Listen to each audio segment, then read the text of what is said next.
गया है उसको उसके अकॉर्डिंग ही लगाना है। यानी पहले नंबर पे क्या होगा, दूसरे पे क्या होगा, तीसरे पे क्या होगा, सिस्टमैटिक उसको लगा के आप जमा करते हैं। अगर कोई ऐसा चाहता है कि उसको अगर आने में प्रॉब्लम होती है, तो उसके साथ में ये पहले तरीका था कि आप एक एनवेलप भी देते थे कि अगर वह इवैल्यूएशन के बाद में आपका अप्रूवल लेटर जो है उसमें डाल के पहले से आपके स्टैम्प किए हुए अगर एनवेलप होते थे तो उसको भेज दिया जाता था। अभी जो हम आप करते हैं कि आपको मेल पे इन्फॉर्मेशन भेज देते हैं कि आप आके पर्सनली कलेक्ट कर लीजिए, ताकि आपको समय पे तुरंत ही मिल जाती है वो चीज़ें और आप आके ले भी लेते हैं।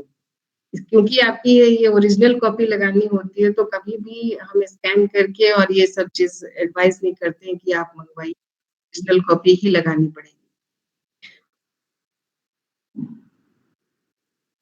प्रोजेक्ट रिपोर्ट में फाइनल जब सिनॉप्सिस आपका इवैल्यूएशन हो जाता है, तो फाइनल प्रोजेक्ट में किस तरीके से आपको बनाना है, कितने वो आपका ए4 साइज़ पेपर होगा, कितने साइज़ में होगा, कितने नंबर ऑफ वर्ड्स होते हैं, वो सब आपके इसमें लिखा हुआ है, आप उसको ध्यान से पढ़ेंगे। इसके अलावा आप चाहें तो इसको आप इसकी स्क्रीनशॉट लेके रख लीजिए और इसका टाइमलाइन जो है वो बहुत इम्पोर्टेंट है।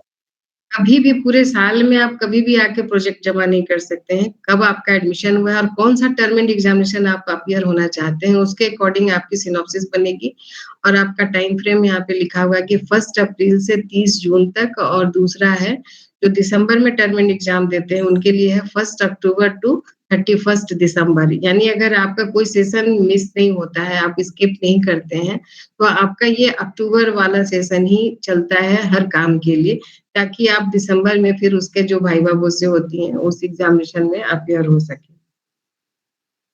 असाइनमेंट जो है वो एक आपका बहुत ही इम्पोर्टेंट कंपोनेंट है, जिसके बगैर आप थ अगर आप नहीं जमा करते तो थ्योरी एग्ज़ाम आप नहीं दे पाते हैं। तो आपको इस असाइनमेंट को लिखने के लिए वेबसाइट से आपको अपने सेमेस्टर के क्वेश्चन्स जो लेटेस्ट होते हैं, आपके या तो उसमें लिखा होगा कि जनवरी 2024 के बच्चों के लिए है या जनवरी 2000 और जुलाई 2024 के बच्चों दोनों के लिए है। तो उसके अकॉर्डिंग ही आप उसको डाउनलोड करिएगा और डाउनलोड करके उसको अच्छे से पढ़ के और ए4 साइज़ पेपर पे हैंड रिटेन होना चाहिए, ये कहीं से कोई खरीदा हुआ नहीं होना चाहिए। आपको अपने लैंग्वेज में उसके आंसर्स को लिखना है, उसके लिए आपको अपनी सेल्फ लर्निंग मटेरियल जो दी गई है, उसको पूरे अच्छे से पढ़ना है और पढ़ के अपने लैंग्वेज में उसको लिख के और फिर रीजनल सेंटर में उसके भी भेजने का तरीका होता है।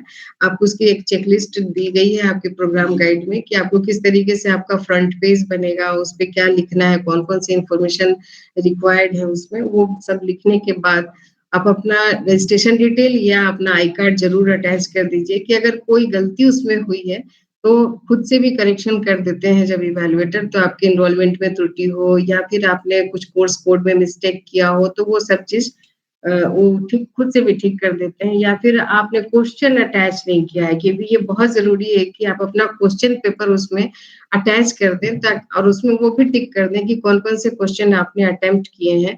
तो इवैल्यूएटर बहुत अच्छे से उसको देखता है और उसके बाद अच्छे मार्क्स आपको मिलते हैं। क्योंकि आपके लिए ये बहुत इम्पोर्टेंट है जानना कि आपके थ्योरी के मार्क्स के साथ में असाइनमेंट का परसेंटेज जो है वो दोनों जब तक नहीं मिलता है तब तक आपके फाइनल ग्रेड नहीं बनते हैं। तो जितना अच्छा असाइनमेंट में आपका मार्क्स होगा, उतना ही अच्छा आपका थ्योरी का जो मार्क्स आएगा, तो वो उसको ज़्यादा सपोर्ट करेगा।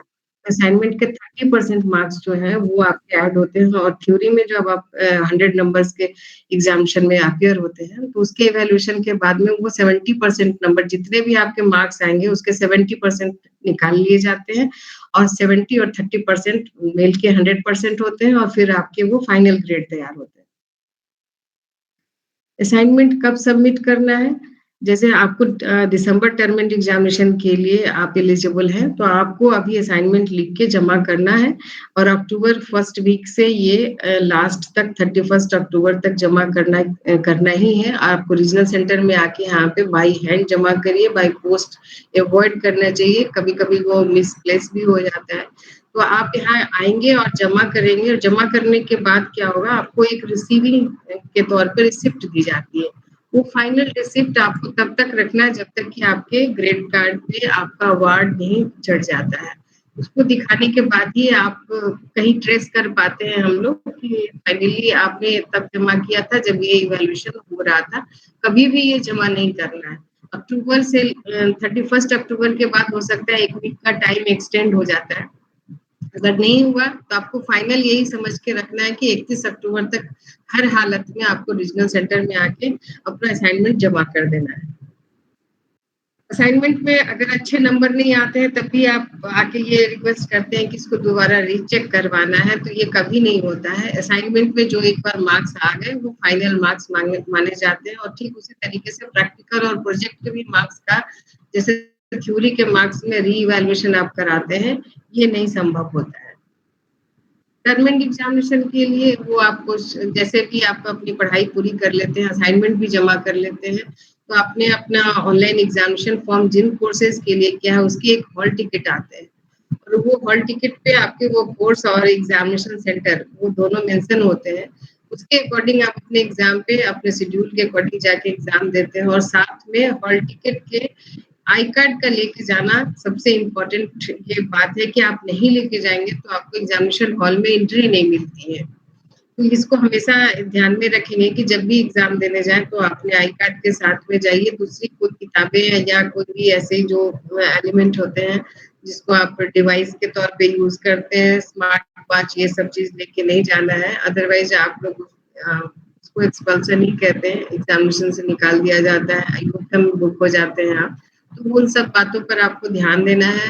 आप अच्छे ढंग से पढ़ाई करके जिन पेपर में आपकी पढ़ाई अच्छी हुई है उसमें ही आप एग्जामिनेशन दीजिए। भले ही आपने जितने पेपर लिख लिए एग्जामिनेशन फॉर्म के लिए भर दिया है, अगर आपकी तैयारी अच्छी नहीं है तो जस्ट पास मार्क्स लाने से क्या होगा कि आप उसका इम्प्रूवमेंट नहीं दे पाएंगे।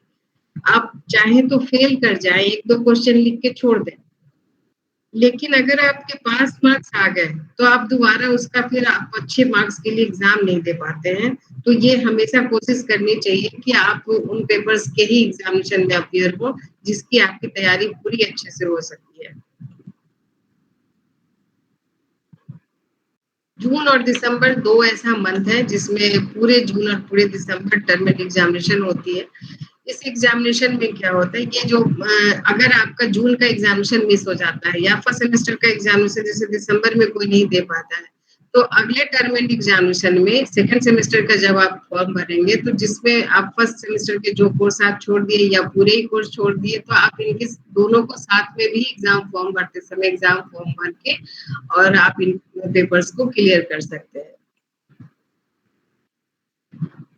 अब ये कौन-कौन सी फैसिलिटीज़ आपको यूनिवर्सिटी प्रोवाइड करती है, आपने खुद से अपना एडमिशन लिया है, एडमिशन कन्फर्म हुआ है तो आपके पास ईमेल या एसएमएस आया होगा, आपका एनरोलमेंट बताया गया होगा, आपने अपना आई कार्ड डाउनलोड कर लिया होगा। अब आपको करना क्या है, वेबसाइट पे जाके देखना है कि आपने जो रजिस्ट्रेशन कराया था उसमें आपके नाम में या कोई फादर्स नेम में या आपके मोबाइल में, ईमेल नंबर में कोई त्रुटि तो नहीं है। अगर कुछ ऐसी चीजें आपको दिख रही हैं कि ये एड्रेस मेरा गलत है या मेरा पिन कोड गलत हमने उसमें किया है, तो आपको अपना सेल्फ लर्निंग मटेरियल मिलेगी, नो प्लेस मीटिंग है। तो उस आपको ये ध्यान देना है कि अगर आपका एड्रेस, ईमेल आईडी या मोबाइल नंबर गलत है, तो आपको जो हम मैसेजेस भेजते हैं या किताबें आपके एड्रेस पे जाती हैं, वो आपके सही पता नहीं होने की वजह से रिटर्न हो जाती हैं और आपको ये पता चलता है कि अभी तक मुझे ये चीज़ मिली ही नहीं। तो फिर आपको दौड़-धूप करना पड़ता है, फिर पता आपको ये भी दिक्कत होती है कि समय पे वो चीज़ें नहीं मिल पाती हैं आपको, तो आप सबसे पहले इसका करेक्शन करवा लें। अगर ये गलत है तो इसमें कोई चार्ज नहीं लगता है, आपको रीजनल सेंटर से संपर्क करना है, आप अपना मोबाइल नंबर के लिए या एड्रेस के लिए या आपके नाम के स्पेलिंग में कोई मिस्टेक है तो उसके मिस्टेक के करेक्शन के लिए आप सिंपली यहाँ पे एक एप्लीकेशन देते हैं और वो करेक्शन 1 से 2 दिन में कर दिया जाता है। आप एग्जामिनेशन पूरे देश में कहीं भी दे सकते हैं। आप सिर्फ रीजनल सेंटर पटना के स्टूडेंट हैं और पटना में ही एग्जाम देंगे ऐसा बिल्कुल नहीं है। आपको अगर पता है कि आप जून के महीने में या दिसंबर के महीने में आपको कहीं और जाना है, तो आप कंट्री के किसी भी रीजनल सेंटर के अंतर्गत जितने भी एग्जामिनेशन सेंटर बनाए जाते हैं, उसकी लिस्ट में से आप एग्जाम सेंटर चूज़ कर सकते हैं और जाके एग्जाम दे सकते हैं। बिल्कुल नहीं, मीटिंग हो रही है, आप वहाँ जा चले जाइए सब सब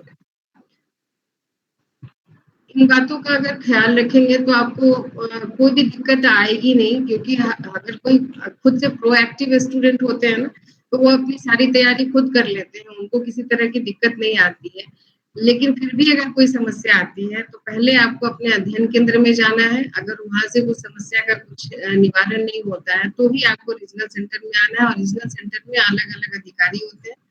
कोई असाइनमेंट देखता है, कोई काउंसलिंग देखता है, कोई प्रैक्टिकल, कोई प्रोजेक्ट देखता है, तो आप आके संबंधित अधिकारी के पास ही जाएँगे और उनसे जाके अपनी समस्याओं के बारे में बताएँगे, फिर वो आपको उसका सॉल्यूशन बताया जाएगा। आप सोशल मीडिया प्लेटफ़ॉर्म पे भी इन्फॉर्मेशन ले सकते हैं, जैसे इग्नू, रीजनल सेंटर पटना का अपना फेसबुक, अपना ट्विटर अकाउंट है, यूट्यूब जो हम मीटिंग्स करते हैं वो भी उसमें अपलोड कर देते हैं, या जो क्लासेज होती हैं कभी और वो बहुत इन्फॉर्मेटिव अगर होती हैं तो उनको भी हम वहाँ पे डाल देते हैं। हर प्लेटफ़ॉर्म पे जाके इग्नू से संबंधित आप इन्फॉर्मेशन ले सकते हैं। और इसको आप ज्वाइन कैसे कर सकते हैं? आप सबसे पहले चले जाएँगे आप अपने रीजनल सेंटर पटना के वेबसाइट पे, यहाँ पे आप देखेंगे फेसबुक जितने भी है यूट्यूब है, उनके सबके आइकन आपको नज़र आते हैं, उनको आप क्लिक कर लीजिए। आपको लगता है कि आप फेसबुक पे ज़्यादा रहते हैं तो आप फेसबुक में ही उनको फॉलो कर लीजिए, या ट्विटर में चले जाइए, या फिर आप यूट्यूब पे चले जाइए। ये शेड्यूल्स जितने आते हैं ना एग्ज़ामिनेशन से संबंधित, काउंसलिंग, प्रैक्टिकल, प्रोजेक्ट, कुछ भी जो होता है इन्फॉर्मेशन, ये सभी चैनल्स पे चले जाते हैं। आप उनके थ्रू भी इन्फॉर्मेशन गैदर कर सकते हैं। Thank you so much. मैंने अपनी तरफ से सब कुछ बता दिया है। अब हम लोग आपस में बातचीत करेंगे थोड़ी देर।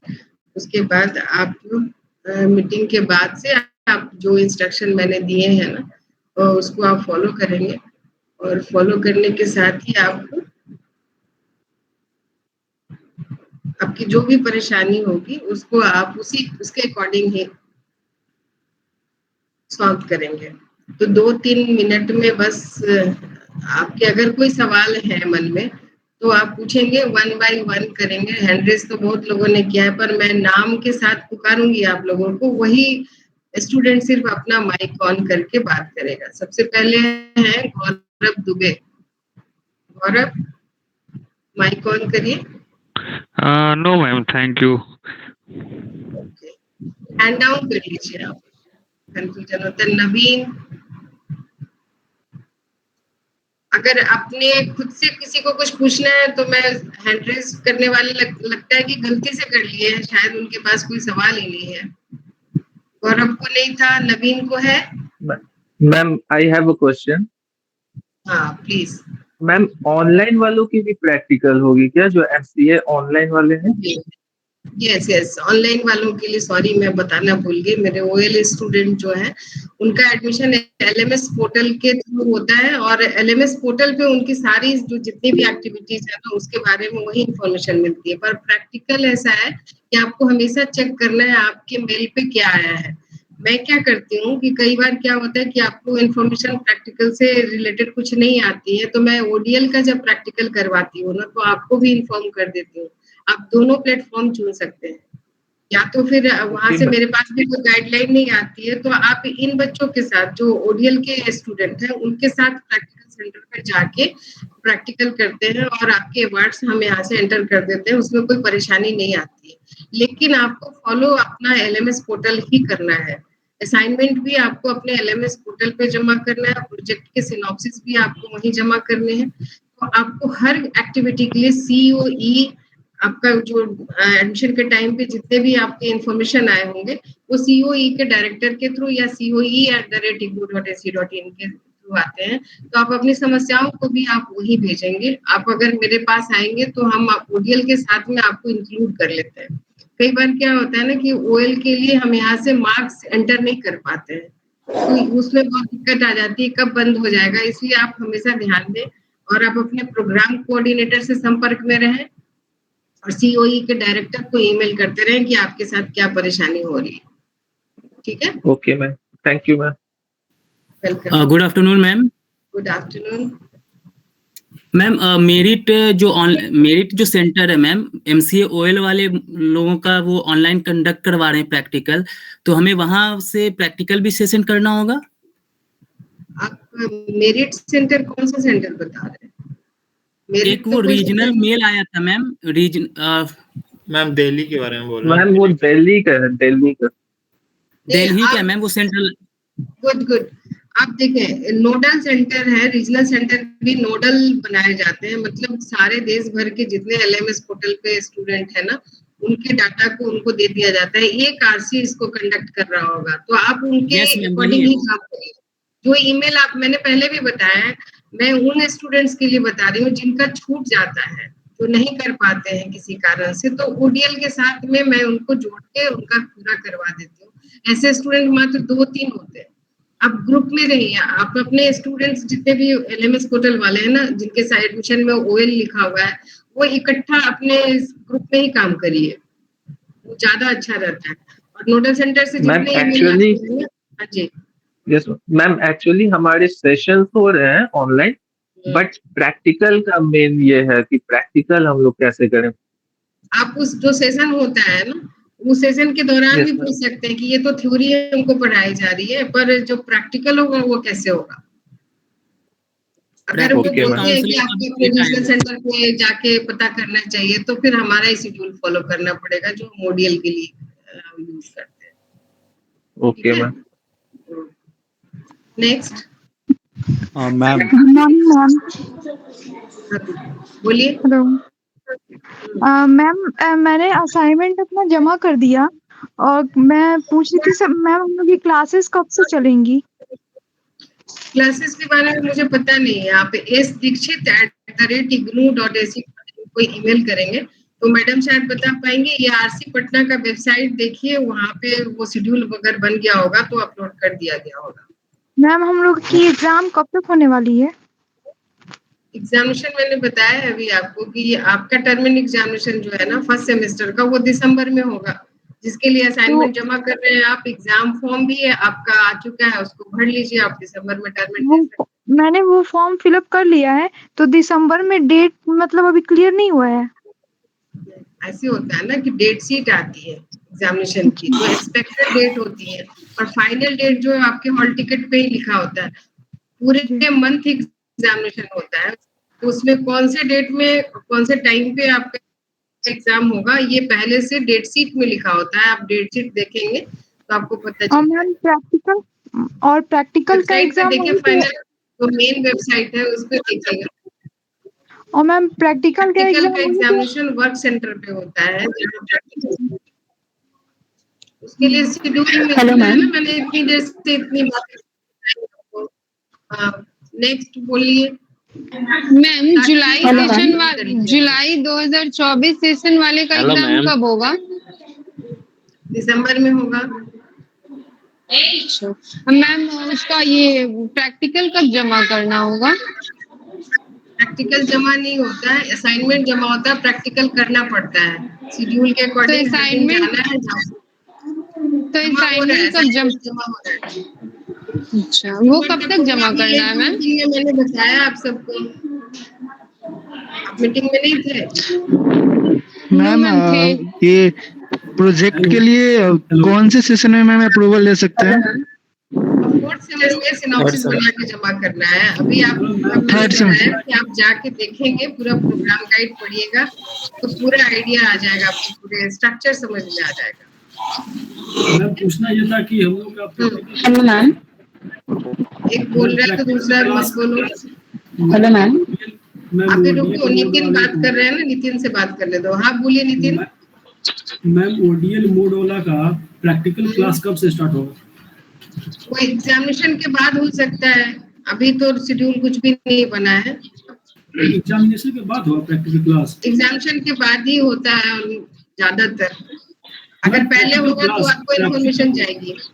Ma'am practical class? हाँ जी, प्रैक्टिकल के बारे में बता रहे हैं। मैम पहले भी करवाते हैं क्योंकि नंबर ऑफ स्टूडेंट्स ज्यादा है।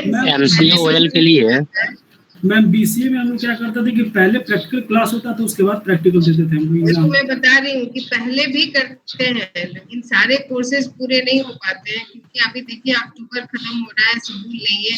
थ्योरी की काउंसलिंग हुई कि नहीं हुई मुझे पता नहीं है अभी। मैम एमसीए ओएल के लिए एक सेकंड रुक जाओ, फिर से rcpatna@ignu.ac.in पे ईमेल करिए। रीजनल एडिटर को आप ये बता सकते हैं कि हमारा प्रैक्टिकल अभी तक शुरू नहीं हुआ है, तो ये कब होगा आप पूछ सकते हैं, उसके बारे में मुझे जानकारी नहीं है।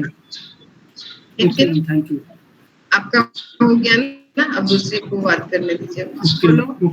नेक्स्ट मैम MCA-OL में जो मैसेज हम लोग को 3 आया है, एक RC करके आया है ऑनलाइन और एक प्रैक्टिकल के लिए आया है, प्रैक्टिकल RC दिल्ली लिखा गया है। तो प्रैक्टिकल के लिए कब से ये चीज होगा? शेड्यूल कुछ करके आया है फर्स्ट सेमेस्टर का? उसमें कोई इन्फॉर्मेशन तो आई होगी ना हर्षित, जो मेल आई है उसको आप पढ़िए ध्यान से, क्या लिखा है। हमारे पास तो नहीं आती है ना OL वालों की ईमेल, तो हमसे शेयर नहीं करते हैं, वो लोग डायरेक्ट भेजते हैं। आप उसको पढ़िए कब से भेजा है, क्या इन्फॉर्मेशन दिया है। गुड, चलिए। और मैम अगर इसको अगर हमें कोई सॉल्यूशन चाहिए तो हमें किस चीज पे हम लोग इसको कर सकते हैं, बात कर सकते हैं? जहाँ से ईमेल आती है, नोडल सेंटर जो आपका है RC दिल्ली, वो उसको आप मेल लिखेंगे। दूसरा, अगर आपका कोई ऐसा प्रॉब्लम है जो नोडल सेंटर नहीं कर सकता है, उसको आप coe@ignou.ac.in पे करेंगे आप मेल, या फिर आप अपने मेल पे चेक करिए कि आप जब एडमिशन लेते हैं तभी आपको ईमेल्स दिए जाते हैं कि आपके कोई इश्यूज होंगे तो आप हमको मेल करिए और वो उस ईमेल आईडी को इस्तेमाल करेंगे। मैम ये बता सकते हैं कि MCA-OL के लिए प्रैक्टिकल या एग्जाम कब होगा? हर्षित, दूसरे को बात करना तो मैंने बता दिया। नेक्स्ट कौन है? Good afternoon ma'am. Good afternoon ma'am. Ma'am viva का एग्जाम्स कब होंगे? अभी तो क्या किया मैंने, इतना बताया। एक ही क्वेश्चन रिपीटेड पूछ रहे हैं मैम। रिपीट कर रहे हैं आप लोग, सबका क्या इंडिविजुअल क्वेश्चन होता है? Good afternoon. अभी किसी को ऐसा कुछ जानना है तो नहीं पूछना तो बात करेंगे, अदरवाइज मैम एक प्रॉब्लम है मैम कि जब हम RC पटना को मेल करते हैं उसके ऑफिशियल मेल पे, तो ना तो कोई रिप्लाई मिलता है मैम लंबे समय तक, ना ही कॉल कोई किसी भी। बताइए क्या मेल किए हैं आप? मैम जैसे मैंने एक और दूसरा कोर्स किया था, तो 1-1 महीने तक कोई रिप्लाई नहीं आता, ना कोई कॉल अटेंड किया जाता है। अब हम लोग मैम डिस्टेंस लर्निंग करते हैं, तो कोई दूर से ही रहता है, कोई पास में तो रहता नहीं कि बार बार। 1 मिनट सुन लीजिए, मेल वाले इशू आपको ही नहीं होती, हम सब को भी होती। मैं तो सुबह आती हूँ या क्या मैं रात में भी सारे ईमेल के जवाब देखते जाती हूँ, अगर मुझसे रिलेटेड होता है। सभी प्रकार के ईमेल्स हम नहीं जवाब दे पाते हैं। जैसे मेरा सेक्शन अगर प्रैक्टिकल है तो मैं प्रैक्टिकल ही जानती हूँ। RC पटना जो है वो कंसर्न ऑफिसर को भेज देता है। 1 सेकंड में बैटरी डाउन हो रही है। Hello ma'am. भाई जो रिपीटेड भाई MCA-OL वाली को भाई वो ग्रुप में तुम डिस्कस कर लो ना, ये बार-बार रिपीटेड क्वेश्चन। अब 1 मिनट आप बात सुन लीजिए। ईमेल के लिए मैं बता रही हूँ कि आप जब ईमेल लिखते हैं ना तो बहुत क्लियर नहीं होता है कि आप क्या जानना चाहते हैं। कभी आप अपना प्रोग्राम लिखना भूल जाते हैं, जैसे आपको लगता है कि सिर्फ आप ही हैं और आप ही की एक समस्या है। तो अच्छे ढंग से लिखिएगा ना, जो सब्जेक्ट लाइन है वो प्रॉपर होनी चाहिए। मैम एक इशू है मैम, यूट्यूब पे लेक्चर क्लासेस अवेलेबल हो सकते हैं मैम? यूट्यूब पे लेक्चर क्लासेस अवेलेबल है इससे? हेलो हेलो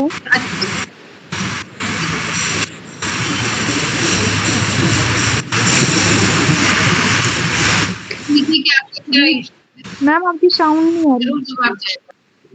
नहीं, RC पटना के वेबसाइट पे नहीं मैम। जी हेलो मैम। मैम जैसे मैं एक इशू है मैम, जैसे मैं फौज में हूँ तो एग्जाम, जैसे मैं फौज में हूँ मैम, तो मैं तो कहीं भी एग्जाम दे सकता हूँ, बट प्रैक्टिकल ऐसा जरूरी है क्या कि रीजनल सेंटर पे जाके देना पड़ेगा? Very good question. इतने देर बताने के बाद भी आपको नहीं पता चला? असाइनमेंट, प्रैक्टिकल, प्रोजेक्ट मैंडेटरी है और इसको फेस टू फेस करना है। आपको एडमिशन लेने के पहले सोचना चाहिए कि हम ये कर पाएंगे कि नहीं कर पाएंगे। ये अभी पूछने का वक्त नहीं। प्रैक्टिकल मैंडेटरी और इसके लिए हर हाल में आपको आगे करना होगा। फौज में काम करें या किसी और जगह काम करें, हर किसी के लिए एक नियम। बहुत बढ़िया, आप सब अच्छे से ध्यान से सुन लिए हैं। अगर नहीं सुनिए तो प्रोग्राम गाइड पढ़िए। राखी आपका भी सेम सवाल है, आप बार-बार नो मैम, मेरा पूछना था मैम कि रीजनल सेंटर अगर चेंज करना हो तो कैसे किया जा सकता है? हाँ, बहुत अच्छा। आप जिस रीजनल सेंटर में आप जाना चाहते हैं, वहाँ से आपको एक एनओसी लेना पड़ता है। नो ऑब्जेक्शन सर्टिफिकेट जिसको बोलते हैं, उस आरसी से आप लेके आएँगे और एक एप्लीकेशन डालेंगे कि मुझे उस आरसी में ट्रांसफर कर दीजिए, तो आपको सेम डे में ट्रांसफर मिल जाती है। ओके मैम, इसके लिए मुझे मैम रीजनल सेंटर पटना ही जाना नहीं है, मतलब कि ये दरभंगा वाले कर नहीं रहे हैं। नहीं कर रहे मैम, हेलो दरभंगा वाले। मैम इसके लिए मुझे रीजनल सेंटर पटना ही जाना होगा या स्टडी सेंटर? स्टडी सेंटर की बात नहीं है ये, आपको उस रीजनल सेंटर में पहले संपर्क करना है जहां आप जाना चाहते हैं। आरसी पटना में उस एनओसी के साथ आएंगे तभी आपको ट्रांसफर मिलेगी। जहां आप जाना चाहेंगे उससे परमिशन लेंगे ना। मैम मेरा रीजनल सेंटर पटना है, मुझे भागलपुर कराना है, तो इसके लिए मुझे पहले भागलपुर कांटेक्ट करनी है। भागलपुर में ये प्रोग्राम भी तो होना चाहिए, वहाँ एमसीए है ही नहीं, आपको कैसे देगा वो एनओसी? मैम मेरा स्टडी सेंटर का पता नहीं चल रहा है। स्टडी सेंटर रीजनल सेंटर के अंदर ही है। 500 स्टडी सेंटर कोड है आपका, वो रीजनल सेंटर के अंदर ही है। मैम एग्जाम फॉर्म नहीं फिल हो पा रहे हैं, साइट सर्वर लो चल रहा है 2 दिन से। तो आप वेट कर लीजिए ना, अभी जब ठीक हो जाएगा। 15 लास्ट डेट है, 6 इवनिंग के 6 वो एक्सटेंड हो जाती है अगर कुछ गड़बड़ी होती है ना। ओके नहीं भर पाते हैं स्टूडेंट, तो डेट भी एक्सटेंड। और मैम सबसे मेन मेरी बैटरी अब बिल्कुल खत्म हो चुकी है, बिना लाइन के हम उतनी देर से मीटिंग कर रहे हैं, ये कभी भी बंद हो सकता है। इससे पहले कि ये बंद हो जाए हम लोग उससे अपनी एंड कर लेते हैं।